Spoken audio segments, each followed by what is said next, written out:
Donc le bilan, c'était... Alors aujourd'hui, nous avons fait le bilan du mandat 2023-2026, un bilan que je considère extrêmement positif pour les entreprises marocaines.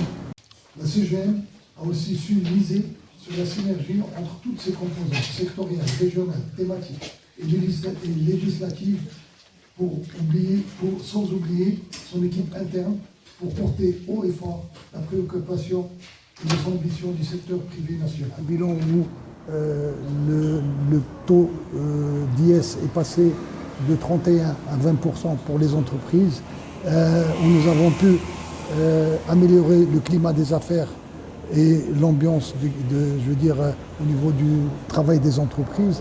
Les autorités portuaires pour fluidifier le transfert et diminuer les coûts. Parce qu'il faut savoir que par rapport c'est vrai que les conteneurs, il y a des coûts qu'on ne maîtrise pas, ce sont ceux des compagnies maritimes, mais au niveau du port, on peut réduire les coûts, on peut augmenter la productivité, et c'est ce qu'on demande. Un bilan où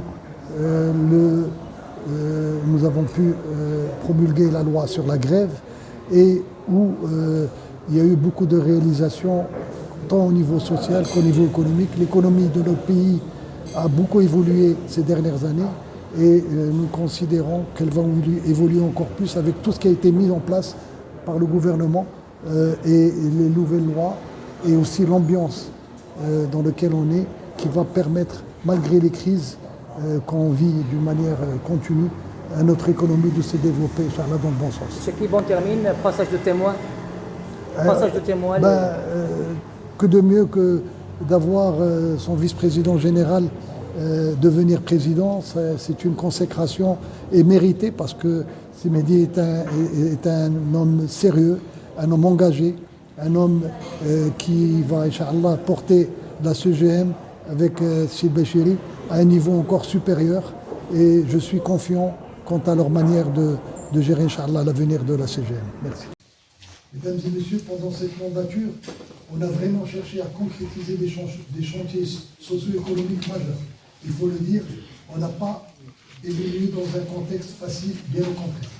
Ces dernières années ont été particulièrement mouvementées. Les entreprises marocaines ont dû encaisser la crise du Covid, puis les répercussions de la guerre en Ukraine et aujourd'hui encore les tensions au Moyen-Orient qui continuent d'impacter directement leur activité. Tout ça, concrètement, ça se traduit par un vrai cumul de chocs au quotidien.